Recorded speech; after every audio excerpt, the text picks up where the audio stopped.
Okay, so we're continuing our introductory study of arguments. What I'd like to do in this video is give you a chance to do what I did in the last video, which is to read a passage that contains an argument and to see if you can identify the premises of the argument and the conclusions of the argument. Let me give you a clue too. In this case, every one of these examples that I'll give you a chance to work on is just going to have one conclusion. So that will make things a little bit easier. Whatever claims there are in the passage, some of them are going to be premises, and there's going to be one conclusion drawn from those premises. So the exercise I'd like you to do while you watch the video is to actually see if you can list the premises and the conclusions of each of these arguments. And as I said before, there will just be one conclusion in each case. So start with L. In a moment, pause the video and see if you can write out the premises and the conclusion of the argument. In general, it's a good idea to do them in that order. So try to list the premises first and the conclusion at the bottom of a list. So you're sort of listing the claims, you put the premises first and the conclusion at the bottom. So go ahead and try that for L, see if you can get the right answer, and then when you start the video again, I'll give you the right answer.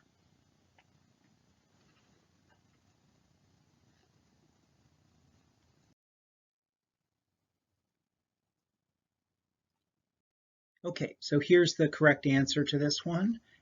There's only one premise. The weather report said it will reach 105 degrees Fahrenheit today, and there's a conclusion that therefore it will probably reach 105 Fahrenheit today. The word therefore is an indicator that that sentence that it begins is expressing the conclusion. When you see therefore in a passage, it's a pretty strong sign that that claim, the claim that starts with therefore, is a conclusion of an argument. Okay, see if you can do the second one, M. And again, pause the video, try to identify the premises and the conclusion of the argument, and then I will give you the correct answer when you start the video again.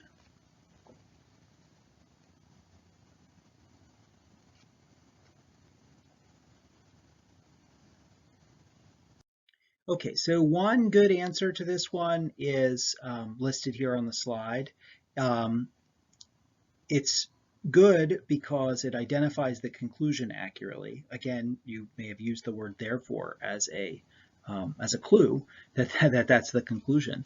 And if you think about it, it's pretty clear that the first sentence is offering information that's supposed to provide evidence for the second sentence. That whoever stated this, the claims in this passage in this order, though many people have sought immortality, there's no evidence of anyone succeeding. Therefore, it's probably impossible for anyone to live forever. It's pretty clear that they intend for the first sentence to support the second sentence. However, I think that there's a slightly better way to do this, which some of you may have done in your answers. Here's the slightly better way, I think. It distinguishes two claims in the first sentence and labels them separately as separate premises.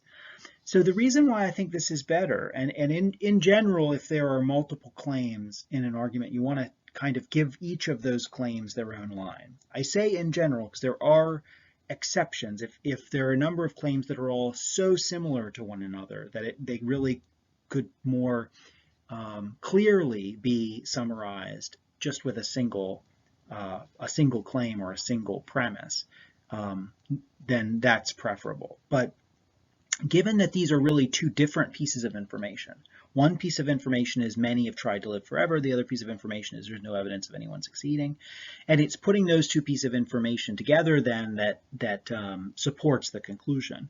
But they really are separate pieces of information, because if it turned out that it's not true that many have tried to live forever, or if it turned out that there is evidence of someone succeeding somewhere, each of those claims could be true while the other one was false, is the point. So when you end up evaluating whether or not the premises of this argument are true, it's useful to have the premises listed separately so that you can evaluate each of those premises separately. Okay, so we're really just at the very beginning part of this practice of summarizing arguments. So if you did it the earlier way, that's fine, but I think it would be good to start trying to identify each claim in a passage separately and list them separately in your summaries.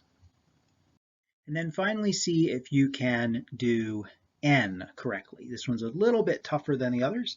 So, read it carefully, think about it, and try to identify the premises, list those first, and the conclusion, list that last. And I'll give you a moment to do it, pause the video, try to come up with the answer yourself, write it out.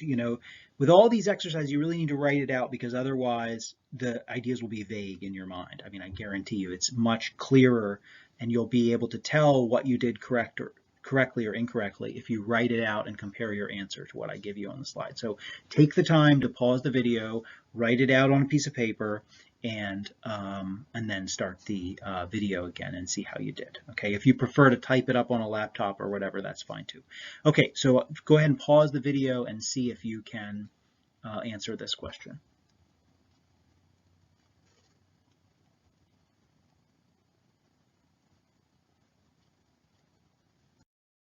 Okay, so I think this is the best answer.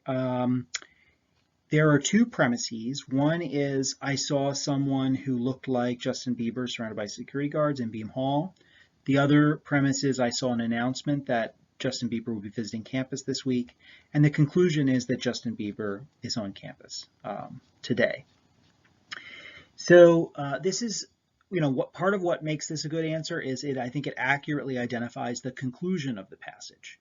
In a way, that's the first question you want to ask yourself when you're trying to summarize the argument in a passage is, what's the main conclusion in this argument? That is, what's the thing that all of the other statements and evidence that are given is trying to support? And that's the claim that you're going to put at the bottom of your list, because that's the thing that everything else is leading to logically. It's the thing that everything else is supposed to support or justify.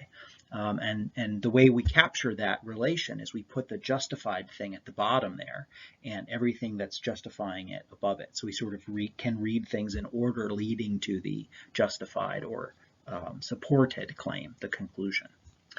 So that's part of what makes this answer a good one. And then the other thing that you may have noticed I've done, and it's a little bit tricky, I'd be surprised if very many people got this part of it right at this point, but I think it's good to drop the I think from the first claim, because that is really just signaling that the person who's making the argument is not extremely confident in the conclusion. But when we are trying to capture what is the intended justificatory structure, where some things are offered as evidence for others, it's not really that premise one and premise two are offered as justifications for the claim that someone thinks something, right? It's not like the person who thinks this is trying to convince us that they think it. Rather, they're trying to share information that they believe is information that supports the thesis that Justin Bieber is on campus. They're trying to share information that provides evidence that Justin Bieber is on campus. It doesn't prove that Justin Bieber is on campus, okay? And not every argument, and we'll see this very soon, and it's important to recognize, not every argument is intending to prove its conclusion, because it's hard to prove stuff, okay? But every argument is intending to support its conclusion, to provide evidence for its conclusion. So there are cases where conclusions can be well supported, there can be good evidence for them, but they're not proven, right? And this would be a case of an argument like that. So that's the explanation for why I dropped the I think from the conclusion. Now there's a general point that is worth noting in connection with my answer to this last problem, the dropping of the I think, that is. And it's that you have some flexibility in how you summarize arguments. When you look at a passage and you're trying to pull apart what are the premises and what's the conclusion, you have a little bit of flexibility and there's a little bit of room for interpretation in how you do that.